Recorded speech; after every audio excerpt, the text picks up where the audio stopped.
Padahal mungkin begini Kobas, kalau misalnya di daerah mungkin ya yang kurang bisa menjangkau pasar secara online mungkin, atau mungkin kalau pasarnya masih bisa dioptimalisasi lewat pergerakan offline begitu untuk dagangan-dagangan bisnis-bisnis yang masih mengandalkan offline. Mungkin Kobas punya saran ketika di masa pandemi ini, terlebih dengan masa pengetatan yang saat ini kembali dilakukan dan dipertebal begitu. Kobas mungkin ada saran untuk bisnis offline harus seperti apa, Ya. Kobas? Jadi kalau teman-teman yang punya bisnis offline, pastinya satu harus pindah ke online.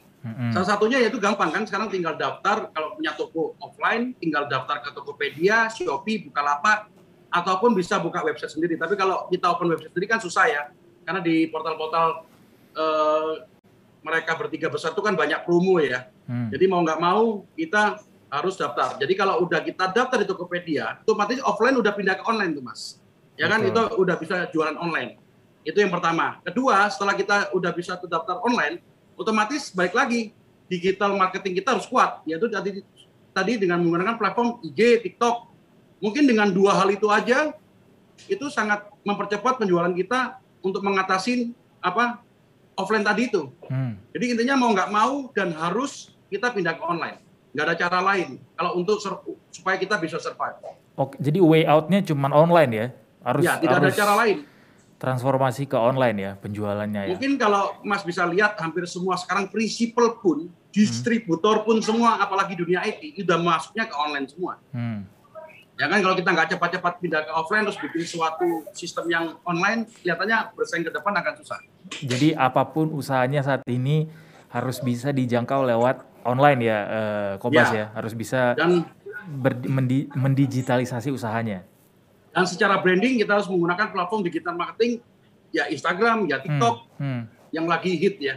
Oke. Kalau misalnya pengen cepat di reach out gitu, Kobas, ini marketnya lewat Instagram, TikTok dan segala macam sosial media lainnya, platform lainnya, kontennya biasanya atau mungkin caranya seperti apa Kobas biasanya lakuinnya?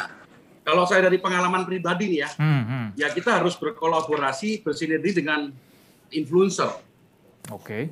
Karena kalau kita dari pengalaman saya, kalau kita kerja sendiri, kalau IT mungkin berat ya, karena IT itu kan kita bukan prinsipal ya, tapi kalau kalian punya produk sendiri, ya atau mungkin bisa kerjasama atau berpartner dengan influencer atau selebgram atau artis, itu akan mempercepat kuatnya branding kita.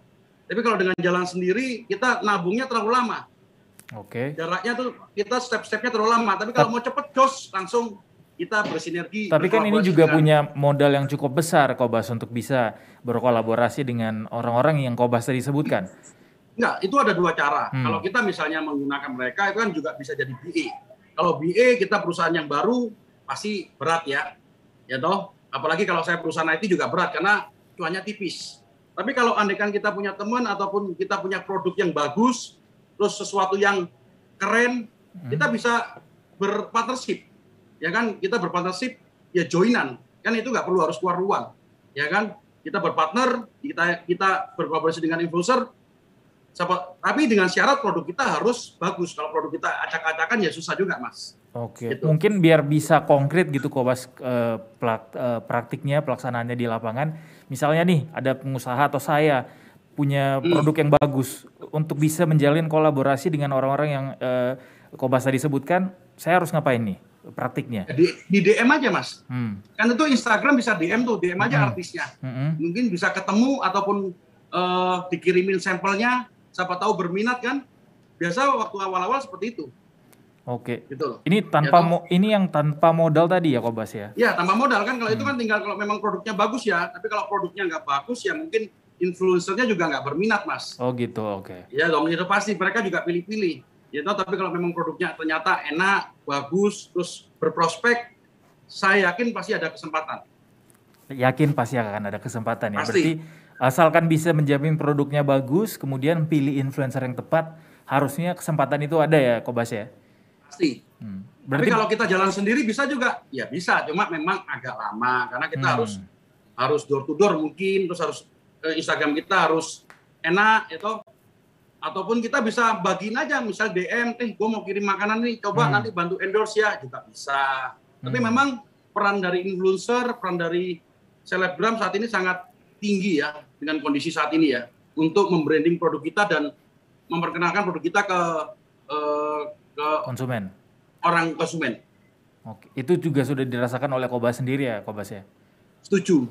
Yaitu dengan saya buka Rajasi dengan berpartner dengan Kakak Bilar ya, Rizky Bilar itu luar biasa. Perkembangan kita yang kalau saya pikir tuh kalau kerja sendiri itu nggak mungkin bisa secepat ini. Ya toh? Termasuk kita lagi develop Raja Rosso itu dengan Haris Prisa itu kelihatan terus dari pengalaman saya dengan podcastin beberapa pengusaha ya toh itu banyak sahabat dapat input masukan dengan berkolaborasi sinergi dengan influencer itu sangat jadi stepnya itu kita langsung minimal 40% gitu Mas. Jadi kita nggak ngerintis lagi 1, 2, 3, 4 gitu. Karena kalau kita branding sendiri itu sangat waktunya butuh waktu lama terus biaya marketingnya justru lebih banyak. Oke. Jadi supaya branding itu dikenal oleh konsumen. Cara cepat, praktis dan juga efisien adalah kolaborasi tadi ya Kobas ya, salah satunya dengan influencer ya. Okay. Dan itu sudah terbukti dan sudah saya lakukan. Baik. Sepakat sih karena di samping kita jualannya offline, meraih marketnya juga harusnya dengan cara offline juga ya. Tadi salah satunya dengan menyebarkan tester dari produk kita, kemudian di endorse, baik itu untuk teman sendiri pun mungkin juga sama baiknya ya Kobas ya. Jadi bisa kalau teman-teman kan mungkin ada teman yang followernya banyak, kita bantu kirimin endorse story di dia. Itu banyak saya juga bantu-bantu kadang-kadang UMKM kirim ke saya bantuin endorse juga. Seperti itu. Oke. Jangan. Karena kalau kita mainnya udah nggak bisa offline lagi kecuali waktu kemarin sebelum PPKM itu saya juga pakai sarana offline. Jadi saya bikin brosur, saya bagiin ke rumah-rumah. Ya toh di sana ada tertulis, makanan ini juga bisa dibeli Gojek, Grab. Jadi kalaupun dia terima brosurnya, ya toh dia nggak main IG, tetap bisa order gitu. Itu juga salah satu cara. Mungkin bisa bekerja sama dengan loper koran atau gimana. Kalau saya kemarin bagiin sendiri ke rumah-rumah.